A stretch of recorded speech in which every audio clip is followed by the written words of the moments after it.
Assalamualaikum warahmatullahi wabarakatuh. Saya Badruzzaman dari Universitas Islam Negeri Araniri Banda Aceh, Prodi Ilmu Politik dengan NIM 22080164. Di sini saya akan menjelaskan tentang teori-teori komunikasi politik dari media hingga strategi kampanye. Nah, pernahkah kalian bertanya-tanya, kenapa satu isu bisa jadi viral di media? Kenapa publik bisa serempak soal bicara satu topik politik? Atau bagaimana politisi mengatur strategi komunikasi mereka untuk mempengaruhi opini masyarakat? Nah, semua itu bisa dijelaskan lewat teori-teori komunikasi politik. Jadi, di video kali ini kita akan bahas 9 teori komunikasi politik penting lengkap dengan contoh nyata dalam konteks Indonesia. Bagian 1 yaitu teori agenda setting. Teori pertama adalah teori agenda setting atau penetapan agenda. Teori ini dikemukakan oleh Maxwell McCoy dan Donald Shaw pada tahun 1972. Inti dari teori ini, media tidak selalu memberitahu apa yang kita harus pikirkan. Akan tetapi, media sangat berpengaruh dalam menentukan apa yang kita pikirkan. Seperti misalnya, jika media selama berminggu-minggu terus-menerus memberitakan soal korupsi, maka di pikiran publik akan menganggap korupsi ini sebagai isu paling penting. Inilah kenapa politisi berlomba-lomba agar isu mereka muncul di media. Karena bagi mereka, siapa yang mengatur agenda itu bisa mengatur perhatian publik. Terus teori yang kedua yaitu teori framing yang dikembangkan oleh Erving Goffman dan Robert Altman. Framing menjelaskan bagaimana media membingkai sebuah isu. Satu peristiwa yang sama bisa terlihat sangat berbeda tergantung cara penyajiannya. Seperti contohnya, media A menulis masa menuntut keadilan, sementara di media B menulis demonstran anarkis rusak fasilitas umum. Berita sama, tapi persepsi publik jadi berbeda. Maka itulah kekuatan framing dalam komunikasi politik. Terus teori yang ketiga itu adalah spiral keheningan. Di teori ini menjelaskan bahwa orang cenderung diam dalam merasa pandangannya berbeda dari mayoritas karena takut dikucilkan atau diserang.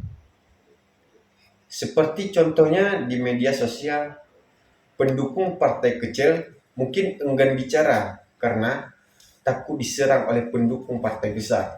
Akhirnya, suara minoritas makin tenggelam dan spiral keheningan pun terbentuk.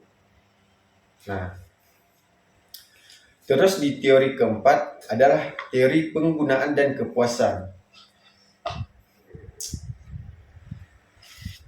Koleganya bilang, audiens bukan penerima pasif.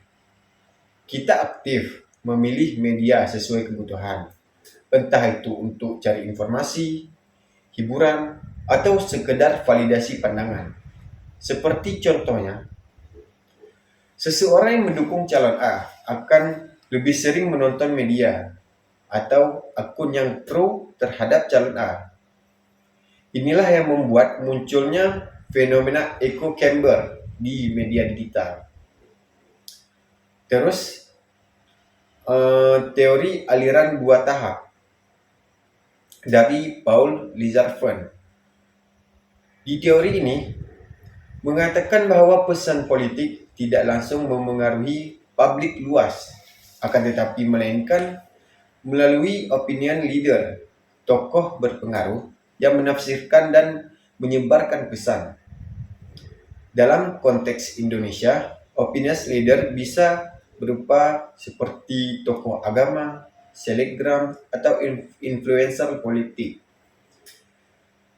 Mereka menerjemahkan pesan politik agar mudah dipahami pengikutnya. Makanya, endorsement dari tokoh terkenal bisa sangat menentukan opini publik. Terus di teori keenam, itu ada teori kultivasi dari George Gardner. Teori ini menjelaskan bahwa paparan media jangka panjang itu bisa menanamkan persepsi tertentu di pikiran penonton.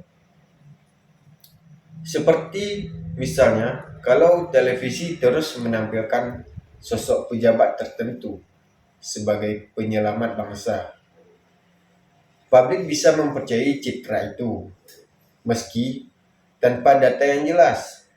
Media dengan kata lain mengkultivasi persepsi sosial. Terus di teori yang ketujuh, itu datang dari Harold Laswell dan banyak tokoh lain. Tujuannya sederhana, mempengaruhi opini publik dengan simbol emosi dan pesan berulang. Seperti contohnya slogan, seperti kerja nyata perubahan atau bersama kita bisa. Nah, itu bukan sekedar kata-kata, tapi strategi komunikasi yang dirancang untuk membentuk persepsi politik terhadap kandidatnya. Terus di teori yang ke-8 itu ada teori hegemoni media. Nah, dari Antonio Gramsci dan dikembangkan oleh Stuart Hall yang berbicara tentang bagaimana media mempertahankan dominasi kelompok yang berkuasa. Media sering memantulkan ideologi yang mendukung status quo, sehingga masyarakat tanpa sadar menerima tatanan sosial politik yang ada sebagai normal. Misalnya pemberitaan media yang selalu menampilkan pejabat sebagai pahlawan, yang dimana sementara kritik terhadap kebijakan dianggap tidak loyal. Nah, inilah bentuk hegemoni, penguasaan melalui persetujuan, bukan paksaan. Terus di teori terakhir, itu ada teori komunikasi politik interaktif. Teori ini paling relevan di hari ini. Itu dikembangkan oleh Manuel Castell dan Henry Jenkins. Di era digital, komunikasi politik jadi dua arah. Politisi tidak lagi bicara lewat media konvensional saja, tapi juga lewat platform seperti X, Twitter, TikTok, dan Instagram. Kampanye kini bersifat partisipatif. Publik bukan sekedar penerima pesan tapi juga produsen informasi. Mereka bisa membuat meme, komentar, bahkan konten kampanye sendiri.